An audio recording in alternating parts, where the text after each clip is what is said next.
Managing your carbon emissions, by way of example, we are one of the largest investors in carbon capture with Navigator. We are investing in a carbon capture facility using the old salt mines to put the carbon in there. Managing emissions is not shutting down the pump. Managing emissions is how we can get to net zero, be more efficient in terms of capturing that carbon, but it does not translate into asking them, these companies, to stop producing oil or gas. We continue to be investors, and we have publicly said that we believe they are part of the solution, and the success of these companies is the success of our investors who are invested in them. Senator Birdwell. Thank you, Mr. Chairman. I'm sorry. I try not to be too loud. I'm not so much that I have a question for Ms. Blass. What I'm hearing is managing something down to zero. That's kind of like, the doctor lets the patient die and claims success. It's kind of like if, and this has happened to both of us, where we get a bill out of one body and somebody picks it up in the other house, not to actually move it, but to kill it.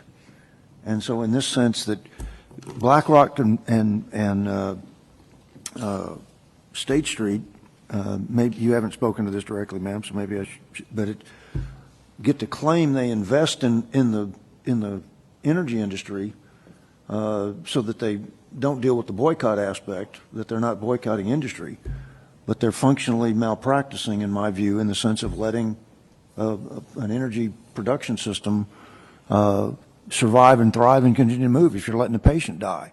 And look, I think the folks that are going to testify later, during Uri almost 2 years ago, about 30 to 32%, if I recall correctly from Senator Hancock's B&C hearings, about 30 to 32% of our electrical power generation in Texas is coal-fired electricity. So, to just simply say, shut the plant down in another year and a half.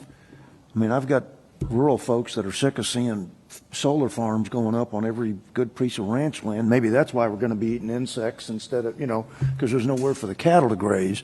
And you can't sit here and just simply be blind to the aspects and effects and say, you're investing and, and you're managing it down.